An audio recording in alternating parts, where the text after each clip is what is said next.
ನಮಸ್ತೆ ಸ್ನೇಹಿತರೆ. ಸೊ ಇವತ್ತು ಸಾಯಂಕಾಲ ಆಗಿಬಿಟ್ಟಿದೆ ರೆಕಾರ್ಡ್ ಮಾಡೋಷ್ಟರಲ್ಲಿ. ಬೆಳಗ್ಗೆಲ್ಲ ಸ್ವಲ್ಪ ಬ್ಯುಸಿಗಿದ್ದೆ. ಸೊ ಇವತ್ತು ನಾವು ಯಾವ ರೀತಿ ಶುರು ಮಾಡಿದ್ವಿ ಅನ್ನೋದ್ರ ಬಗ್ಗೆ ವಿಷಯಗಳನ್ನ ಹಂಚ್ಕೋತೀನಿ. ಸೊ ನಾವು ನಮ್ಮ ಸ್ವಂತ ಮನೆಗೆ ಬಂದು ಒಂದು 5-6 ವರ್ಷ ಮೇಲಾಗಿದೆ. ಇಲ್ಲಿ ಬರೋವಾಗ ನಾವು ಬರೀ ಫ್ಲವರ್ಸು ಆ ಥರದ್ದು ಒಂದಷ್ಟು ಗಿಡಗಳನ್ನ ಹಾಕಿದ್ವಿ. ಎಲ್ಲ ನಮ್ಮ ತಾಯಿಯವರೇ ಮೇಯ್ನಾಗೆ ಹಾಕಿರೋದು. ಎಲ್ಲರ ಮನೆಯಲ್ಲೂ ಈ ಫ್ಲವರ್ಸು ಅದೆಲ್ಲ ನಾರ್ಮಲಾಗಿ ಪಾಟಲ್ಲಿ ಈಸಿಯಾಗಿ ಹಾಕ್ತಿರ್ತಾರೆ ಅಲ್ವಾ. ಸೊ ಅದೇ ರೀತಿ ನಾವು ನೆಕ್ಸ್ಟು ನನಗೇನೆಂದರೆ ಯೂಸ್ ಆಗೋ ಥರದ್ದು ಇರಬೇಕು. ಅಫ್ಕೋರ್ಸ್ ಫ್ಲವರ್ಸ್ ಯೂಸು ಇಲ್ಲ ಅಂತ ಹೇಳಲ್ಲ, ಬಟ್ ತರಕಾರಿಗಳು ನಮ್ಗೆ ಅಟ್ಲೀಸ್ಟ್ ಆಹಾರ ಥರ ಯೂಸ್ ಮಾಡ್ಬೋದಲ್ಲ, ಅದಕ್ಕೋಸ್ಕರ ನನಗೆ ಆ ಥರದ್ದು ಬೆಳೆಸಬೇಕು ಅಂತ ಆಲೋಚನೆ ಬಂತು.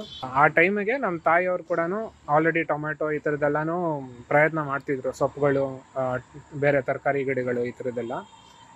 ನಾನು ಹೋದ ವರ್ಷ ಫಾರ್ಮಿಂಗ್ ಬಗ್ಗೆ ತಿಳ್ಕೊಳ್ಳೋಕ್ಕೆ ಇದೆಲ್ಲ ಶುರು ಮಾಡಿದ್ದು. ಬಟ್ ಅದಕ್ಕಿಂತ ಮುಂಚೆನೂ ಒಂದು 6 months ಆ ಥರ ಕೂಡ ನಾನು ಇದ್ರ ಬಗ್ಗೆನೇ ಯೋಚನೆ ಮಾಡ್ತಿದ್ದೆ. ಯಾಕಂದರೆ ಯಾವುದೇ ರೈತರನ್ನ ನೀವು ಕೇಳಿದರೆ, ಯಾವುದೇ ರೈತರು ಅಂದರೆ ಮೆಜಾರಿಟಿ ಜನರಲ್ ಆಗಿ ಇವಾಗ ಏನು ಫಾರ್ಮಿಂಗ್ ಮಾಡ್ತಾರಲ್ಲ ಅವ್ರನ್ನೆಲ್ಲ ಕೇಳಿದರೆ ಅವರೆಲ್ಲ ಹೇಳೋದು ಕೆಮಿಕಲ್ ಇಲ್ಲದೆ ನಾವು ಏನೂ ಬೆಳ್ಸೋಕ್ಕಾಗಲ್ಲ ಅಂತ ಹೇಳ್ತಿರ್ತಾರೆ. ಸೊ ನನಗೆ ಡೌಟು, ಯಾಕಂದರೆ ನಾನು ಯಾವಾಗಲೂ ನೇಚರ್ನ ರೆಫರೆನ್ಸ್ ಆಗಿ ತೊಗೊಳ್ಳೋದು. ಸೊ ಆಗ ನೇಚರಲ್ಲಿ ಆಲ್ರೆಡಿ ನಮಗೆ ಸಿಕ್ಕಿರೋದನ್ನು ನಾವು ಇವಾಗ ಬೆಳೆಸ್ತಾ ಇರೋದು.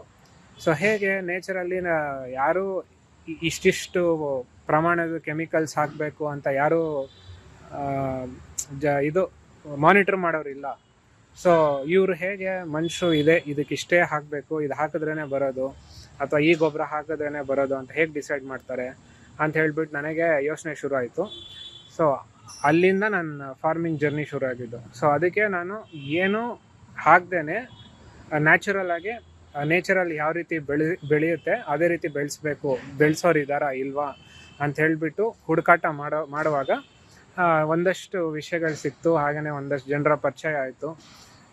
ಆ ಮೆಥಡಲ್ಲಿ ನಾನು ಟೆರೆಸಲ್ಲಿ ಗಿಡಗಳನ್ನ ಬೆಳೆಸೋದು. ಸೊ ಇದ್ರ ಬಗ್ಗೆ ನಾನು ನೆಕ್ಸ್ಟು ನಿಮಗೆ ಇನ್ನೂ ಮುಂದೆ ವಿಷಯಗಳನ್ನ ಹಂಚ್ಕೋತೀನಿ. ಸೊ ನಾನು ಶುರು ಮಾಡಿದಾಗ ನನಗೆ ಬರೀ ಒಂದು ಪಾಟ್ ಕೊಟ್ಟಿದ್ದರು, ಅದರಲ್ಲಿ ಟೊಮೊಟೊ ಎಲ್ಲ ಹಾಕಿದೆ. ನೀರು ಕೂಡ ಅಷ್ಟೇ ನಾನು ತುಂಬ ಕಮ್ಮಿ ಕೊಡ್ತಿದ್ದೆ, ಗೊಬ್ಬರ ಆ ಥರದ್ದೆಲ್ಲ ಏನೂ ಹಾಕಿಲ್ಲ, ಹಾಗೆ ಚೆನ್ನಾಗಿ ಬಂದಿತ್ತು. ಸೊ ಇಲ್ಲಿಂದ ನನ್ನ ಟೆರೆಸ್ ಫಾರ್ಮಿಂಗ್ ಜರ್ನಿ ಶುರು ಆಯಿತು. ಸೊ ಇದಿಷ್ಟು ಈ ವಿಡಿಯೋನಲ್ಲಿ. ಮುಂದಿನ ವಿಡಿಯೋನಲ್ಲಿ ಸಿಗೋಣ. ಧನ್ಯವಾದಗಳು.